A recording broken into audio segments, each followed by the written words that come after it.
Welcome back to Pigskin Perspectives. I believe we have one of the most, if not the most, packed show that I've had in my entire time of doing these Pigskin Perspectives. We got bowl recaps from what we previewed on Thursday.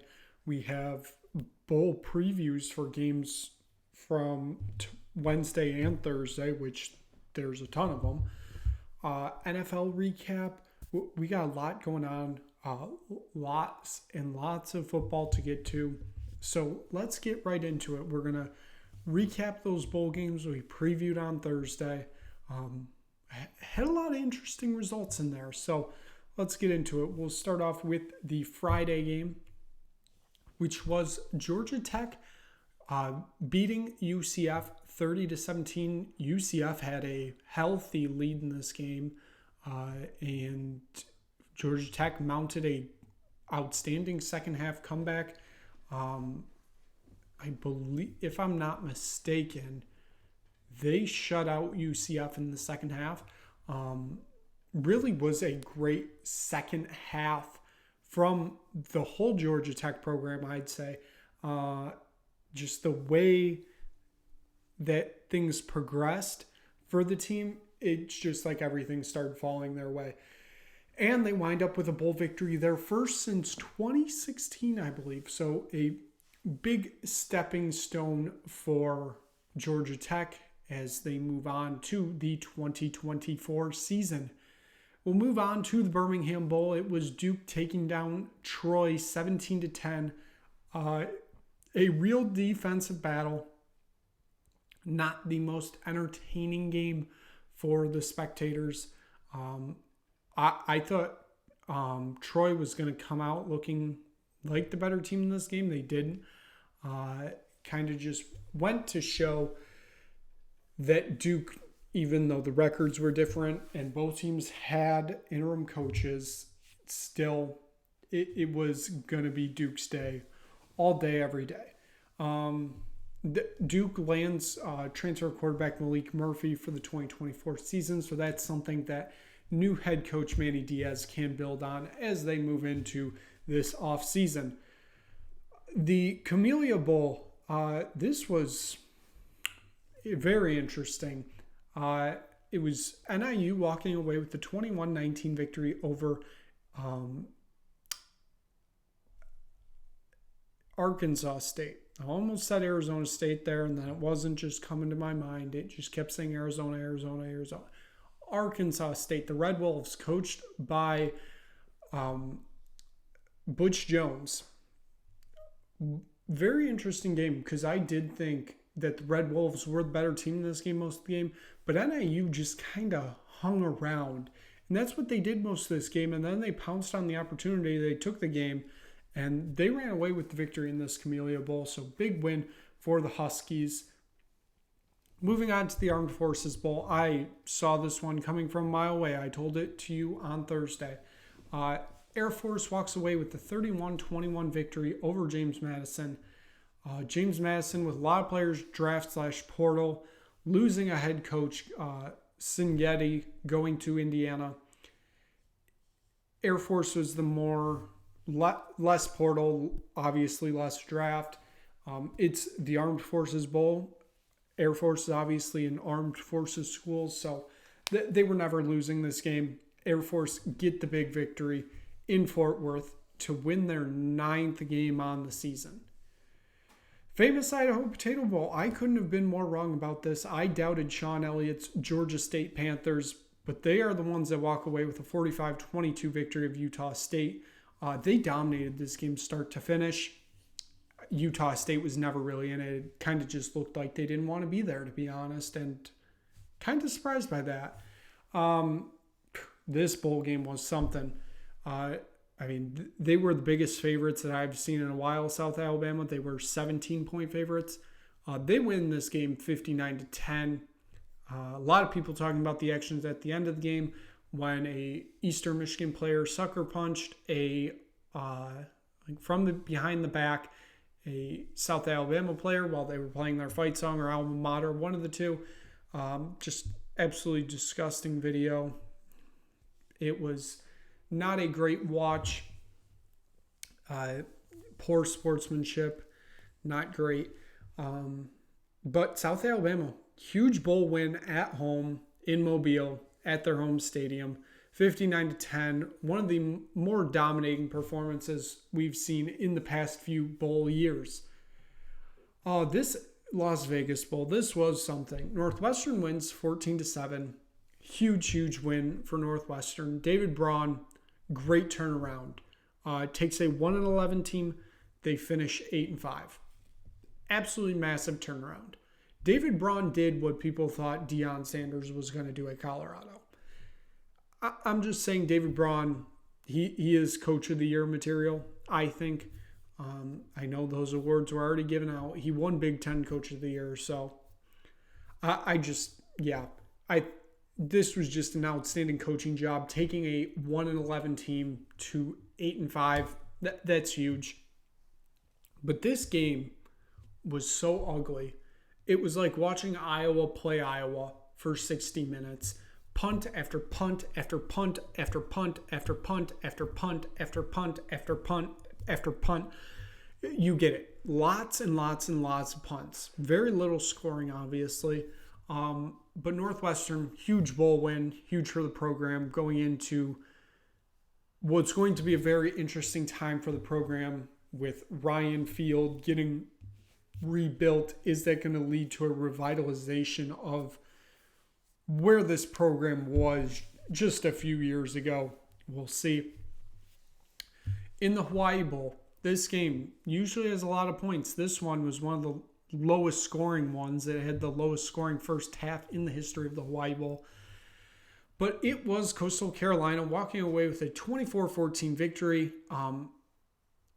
Once again, it kind of felt like another Mountain West team showed up and didn't really want to be here. San Jose State just kind of looked flat. I figured Chevon Cordero, his last game as quarterback of San Jose State, as he's moving on to greener pastures next year. I figured his last college game, he's playing in his home state, in the stadium of a team he used to play for. And I figured we were going to have an outstanding performance from him. We did not. It was not good at all. It was just ugly football, start to finish, from San Jose State. And that's what cost him the game. Tim Beck, huge performance for him in his first coaching season, as he gets the Chanticleers a bowl victory. Moving on, Quick Lane Bowl. We're back to games that are today. Minnesota, the only 5-7 team to make a bowl game, win 30-24. I really thought Bowling Green was going to win this game. They didn't.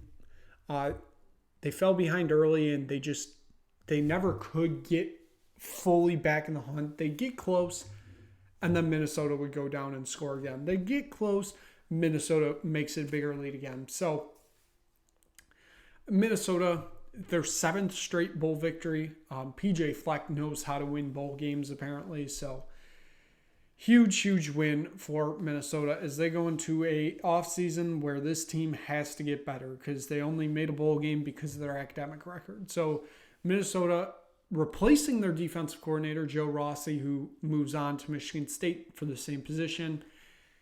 It's going to be a big offseason for Minnesota. And finally, obviously there's no score on this one. That's because I'm recording as this game is still taking place, but I believe the result is pretty clear. Texas State is up 38-14 right now, or something close to that. Texas State well on their way for their first bowl victory in program history. G.J. Kenney, his first season as head coach. What a turnaround performance for him with this team. Another candidate that should be for Coach of the Year. I know those awards are already given out, but a just dominating performance from Texas State in this game. As of recording, they have forced Rice into 4 turnovers today. So, that's pretty good, if you ask me. So that's the recap of the bowl games that have taken place as of now. Obviously, the Guaranteed Rate Bowl is tonight. We are obviously recording before the game has even started, so therefore we don't have a result. So let's move on to the previews. Got a lot of interesting football that's going to be happening over these next 2 days. We're going to start off with the Military Bowl. This game is in Annapolis at the Navy Marine Corps Memorial Stadium. It is going to be Virginia Tech taking on Tulane, a Tulane team obviously lost in the American title game. Then they proceed to lose their head coach, Willie Fritz, to Houston. A lot of opt-outs, a lot of transfers, all that stuff, which has made Virginia Tech a 10.5-point favorite. The games I watched of Virginia Tech this year, they haven't been great, which of course leads me to questioning, are they really deserving of a 10.5-point favorite against a Tulane team like this? And honestly, I don't think they are, but given everything that's going on with the Tulane program right now, losing the coach and all that stuff, I kind of got to go with Vegas here. I think Virginia Tech win this game. They don't really have any coaching changes, not a lot of portals, not a lot of draft players sitting out. I think you got to go with Vegas on this one. I think Virginia Tech wins this game maybe quite easily. So we'll see. The Duke's Mayo Bowl, the Sicko's favorite bowl, as the head coach of the winning team will end up with not Gatorade on. Well, he might end up with Gatorade on him, but he's also going to end up with mayo on him, as it's going to be a mayo bath for either Mac Brown or Neil Brown. That's really all the people are watching for in this game. They want to see who's getting the mayo dumped on them. West Virginia's the 6.5-point favorite here. Again, I don't think West Virginia's that good against a North Carolina team that's had its moments. But you kind of got to just ride with Vegas here. And that's what I'm going to do. I'm going to pick West Virginia. I think Neil Brown ends up with the mayo on his head, even though I think it would be funnier if Mac Brown had the mayo on his head, which, we're going to root for funny. We're rooting for North Carolina to win this game. I want to see Mac Brown get mayo dumped on his head, because that would just be very funny.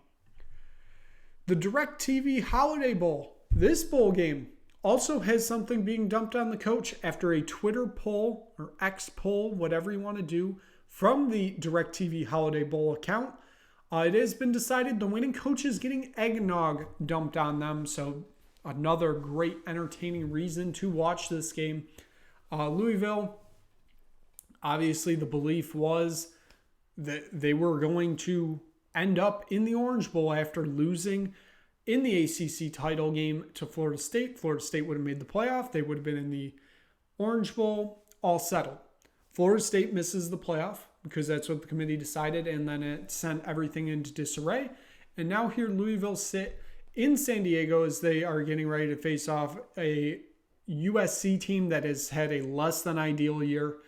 Caleb Williams obviously sitting out this game, which leaves Louisville as a 6.5-point favorite. I think they cover that easily. This USC team isn't great without Caleb Williams. It makes him even worse. And I think it's going to be Jeff Brom with the eggnog dumped on him at the end of this game. The TexAct Texas Bowl, live from Houston. It's going to be two former conference rivals. It's Oklahoma State facing off against Texas A&M. Oklahoma State's the 2.5-point favorite.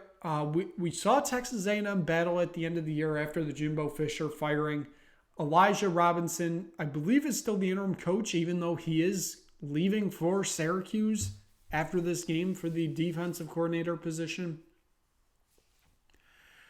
I want to pick A&M in this game because they just have the better team, but Oklahoma State did make the title game for the Big 12, and it just kind of feels like this is their bounce back after getting blown out against Texas.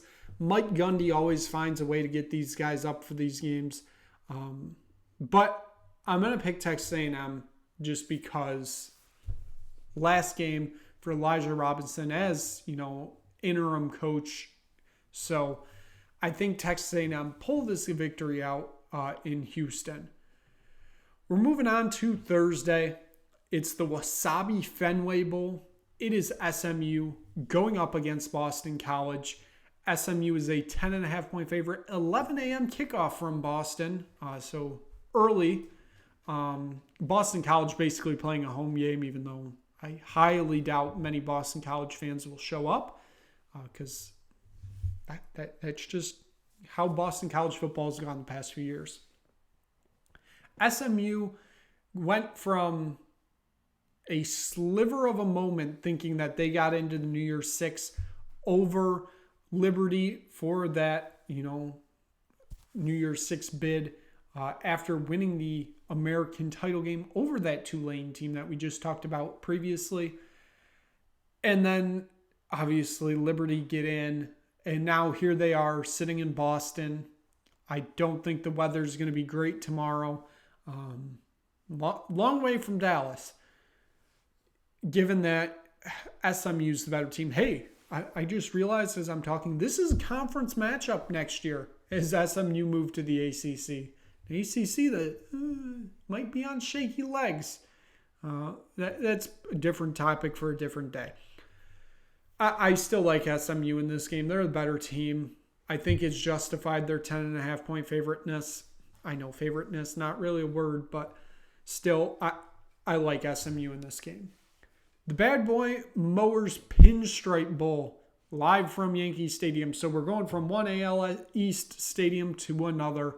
It is Rutgers going up against Miami, an old Big East battle.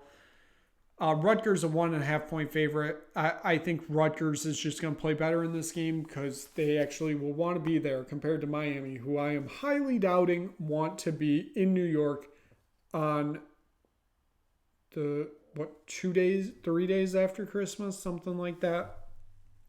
I don't expect Miami to be up for this game. And finally, the last two bowl games we'll preview here. The Pop-Tarts Bowl, who revealed an absolutely outstanding trophy today that has, I don't think it's actually been confirmed it's a real toaster, but it looks enough to be a toaster. It's a football with 2 slots in it to sit Pop-Tarts. It's an outstanding trophy. It's got like silver Pop-Tarts all around it. Outstanding. And to unveil it, they took it out of a Pop-Tart wrapper. Outstanding. The winner of this game gets to eat a edible Pop-Tart mascot. That's going to be something to watch. I don't know if the winning coach is getting Pop-Tarts dumped on them. That might be something. But it is NC State going up against Kansas State. Kansas State's the 2.5-point favorite. I watched some NC State games this year. Some games, they looked like a team that could compete for the ACC. Now, compete for the ACC, I mean compete for that Louisville spot where you lose to Florida State in the title game. Then there were some games where they looked absolutely horrific and wouldn't even make a bowl game. Which NC State team are we going to get in this one? I have no idea. Kansas State's been more kind of consistent. They've had a few off games, which have obviously ended them here in the Pop-Tarts Bowl instead of something more prestigious. Not saying the Pop-Tarts Bowl isn't prestigious, but you know what I mean by that. And I like Kansas State in this game. I think they're just the better team. They're a more consistent team. And I expect them to come away with victory. The Valero Elmo Bowl. This might be the best bowl game out of the non-New Year's Six games. It should be quite entertaining to watch, but it is Arizona going up against Oklahoma. Now, I will say, Jaden DeLaurier, the quarterback for Arizona, entered the transfer portal on Monday, so obviously he will not be playing in this game. quite interesting. He had a really good year at Arizona. Looked like they were really turning the corner. He was going to do really well with this team. Enters the portal. My belief is he's getting a bag from somebody. I don't think we know who yet. But it's going to be interesting to see where he lands because he is a crucial part of this Arizona team, which I think makes this game a little less exciting because he won't be playing. But I mean, Arizona had a very good season. They're going up against an Oklahoma team, a little bit of a disappointing season, but still good overall after going 6-6 last year. Arizona's a 2.5-point favorite. I believe they were more of a favorite when De La Loria was most likely playing. I like Oklahoma on this one. I don't know how Arizona is going to come out, with a backup quarterback. Just don't know how it's going to turn out. Obviously, Oklahoma down a quarterback, Dylan Gabriel. He is gone to Oregon, so it's going to be an interesting game. I still think this is the best game out of the non-New Year 6 one, so hopefully we get an entertaining game, to say the least, on Thursday night from the Alamo Dome. So given that was a lot of college football there. A lot of entertaining things going on these next few days. Obviously, the playoff is creeping towards you, whether you know it or not. It's getting close. We'll obviously preview all that in an upcoming episode, but let's move on to the NFL. It's getting an interesting season. Week 16 is over with. We got 2 weeks left of the regular season, and things are starting to get spicy in the NFL. We're going to start off on Thursday night, where we had the Rams coming away with a 30-22 victory over the Saints. I mentioned that this game felt like if either team wins, their hopes of a wild card berth are still alive. And if you lose, you got to win the division. And obviously the Rams already lost the division, given the 49ers clinched it a week ago. So they most likely would have been out of the playoff picture. The Saints now, I don't think have a chance unless they sneak and win the division. They do have a game against Tampa coming up. We'll talk about Tampa in a minute. But the Rams are starting to roll into form right now, and it's kind of scary because I don't think you're going to want to see them in the playoffs. And with the way things are starting to line up a little bit right now, there might be a certain team that Matthew Stafford's very acquainted with that will be waiting for them in that wild card round. Moving on to Saturday, Festivus. We had 2 games. One of them, was this one. The Steelers-Bengals game. The Bengals came out looking so flat, and it cost them as they lose 34-11. The Steelers somehow keep their hopes alive of a wild card berth in these playoffs. The Bengals are all but done. Can't really say I'm surprised, but Mason Rudolph's redemption arc coming the night before Christmas just kind of seems poetic. And then we go to the Peacock exclusive game, which a lot of complaining that it was Peacock exclusive because people don't know how to work streaming in these day and ages. I don't know. It was the Buffalo Bills barely holding off the Los Angeles Chargers, who got blown out last week on Thursday Night Football, which led to a coaching and GM change. But it was the Bills walking away with a 24-22 victory. The Bills needed this game to stay alive in the division, and they got it barely, but they got it. Who knows what's going on with the Chargers, honestly. I don't know what their plan is. It's going to be interesting to see how these last 2 weeks play out for them. We move on to Sunday. The Colts inexplicably lose this game. They needed a win this game, given the way the Jags have been playing, and especially how they played on Sunday, I should say. The Colts needed to win this game, and they absolutely blew it. The Falcons get a 29-10 victory. Seahawks go to Tennessee. They sneak away with a 20-17 victory. Both these teams are out of the playoff hunt mostly, except the Seahawks are still there. The Titans aren't. But the Titans have been playing playoff teams close these past few weeks. So even though they're not going, they're trying to play spoiler. The Detroit Lions travel to Minnesota. They take on a big lead, almost blow it in stunningly Lions fashion. And then an interception with 45 seconds left. Give the Lions their first division title in 30 years. The first time since 1993. Huge win for Detroit. They're hosting a playoff game, first time at Ford Field. Just huge for the city. They're obviously dealing with their Pistons right now, which are on their 26th straight loss, something like that, 27 maybe. But Detroit's a football town. They will rally around these Lions, and I've already peeked at playoff tickets for the Lions. Yeah, you're not getting in if you don't have at least $500,000. So, yeah, this team is starved for a winner like the Lions. Wild to say.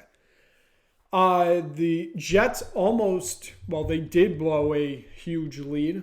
The Commanders got back in this game, tied it they took the lead 28-27. Then the Jets went down the field, final drive, kicked a field goal, won the game 30-28, or 30-28, I should say. I don't know what either of these teams are doing. Their quarterback situation, both sides. I know the Jets less than the Commanders because Aaron Rodgers injured third play of the year. I don't know what the Commanders are doing. Sam Howell isn't the guy. He's gotten benched for his second straight game. And you're still going to ride with him. No, stop.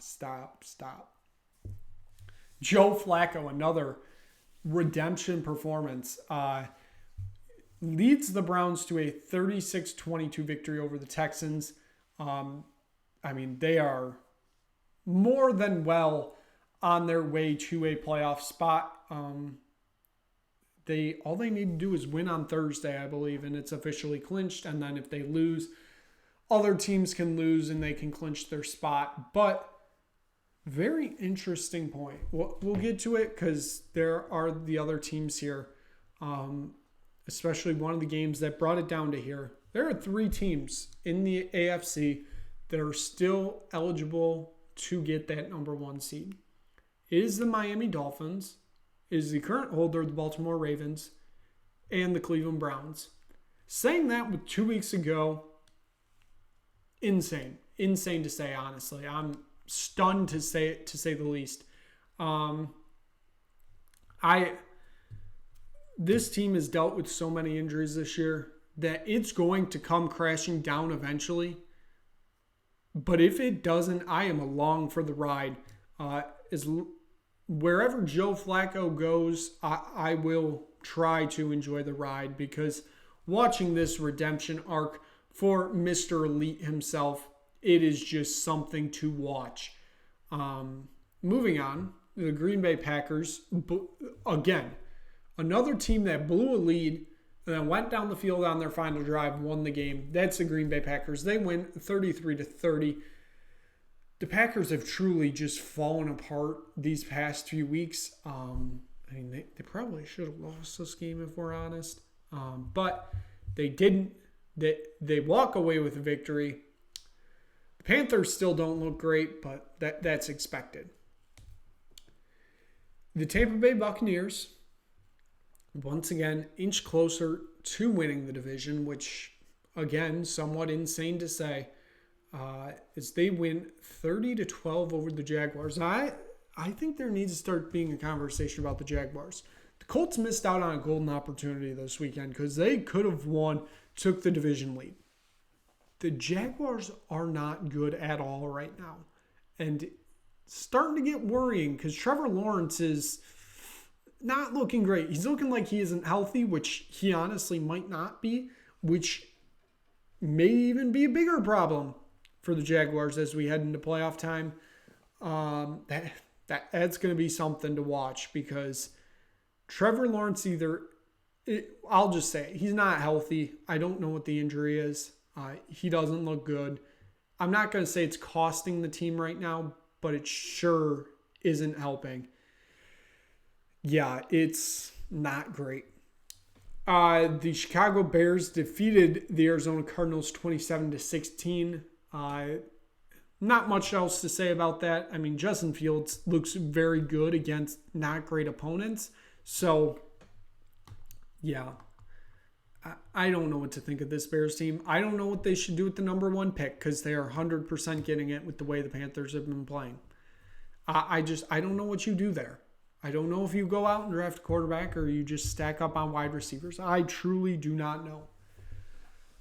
The Miami Dolphins proved a lot of us wrong. The Dallas Cowboys, however, did not prove any of us wrong. The Dolphins get their first win against a team above 500 in over a year. The Dallas Cowboys continue their yearly tradition of starting to choke around December. And as they head into playoffs, they stumble and they fall at the first step. Obviously, they didn't last year. They won a game and then stumbled. But they were playing a bad Buccaneers team by the end. They weren't that good. And the Dolphins, I feel like this is a real boost because we actually know that they can beat a good team now. It was kind of worrying coming in, like, hey, you can beat good teams, but once we get to the playoffs, those not good teams aren't there. So, Dolphins, huge victory. The Patriots inexplicably win this game. They should be trying to tank for picks right now. I know Bill Belichick doesn't tank, but I mean, that's what they got to be doing right now. They go out and win 26-23 over the Denver Broncos. Broncos country, let's ride. This is a terrible ride for these fans. It's just so up and down, up and down. It's like a death ride, it seems. It's just awful for the fans because there's no consistency in this Broncos team. They were starting to sneak into the playoff picture. Absolutely blown after this game. Absolutely blown.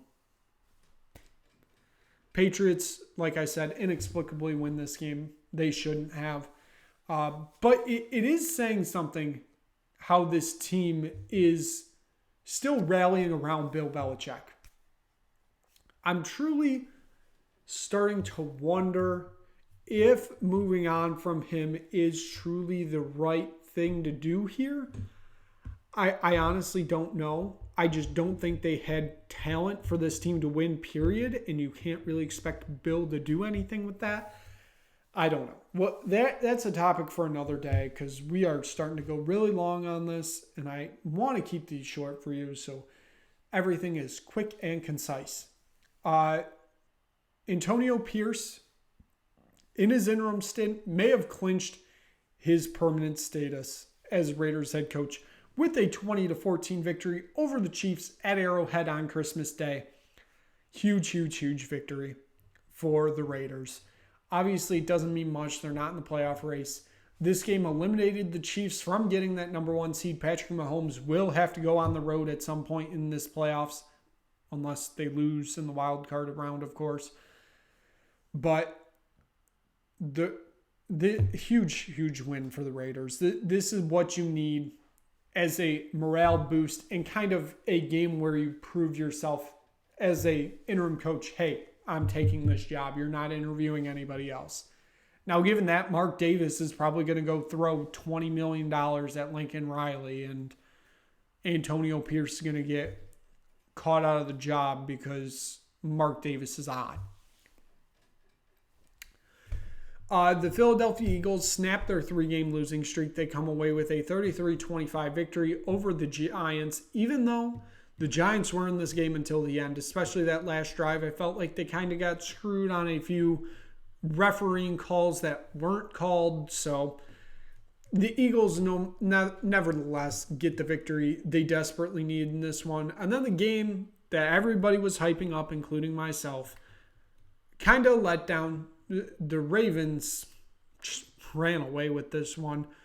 the 49ers had a 5-0 lead, and then it was all Ravens after that. The Ravens win 33-19. Brock Purdy's MVP race, dead. It's just, it should have never been there. This game just proved that it never was there. Lamar Jackson, probably the MVP favorite now, would be my guess. They still hold that 1 seed. Obviously going to be interesting to see if they can hold on to it. I think if they actually just lose 1 game and the Browns win out, I think the Browns win the North. So as much as the Browns have to be perfect these next 2 weeks, the Ravens also do. So we'll see. That was a lot of football. So hopefully you enjoyed this all. One episode of Pigskin Perspectives. Like I said, one of the most packed shows I think we've ever had. Hopefully you enjoyed it. We'll be back on Thursday for a preview of NFL Week 17. Most of the bowl games. I think we're going to hold off on the playoff. We'll do the playoff on a separate game or episode, I should say, because I feel like that should be more of a focus. I might do all New Year's 6 on one episode. I might not. Who knows? But most likely, at least the playoff, going to be on it separate. So hopefully you enjoyed this video. If you stumbled across this video, click like, click subscribe. Tell anybody you know if you really enjoyed it. We will see you back here Thursday night or Friday, whenever you watch it, for a preview episode of the upcoming football weekend on Pigskin Perspectives.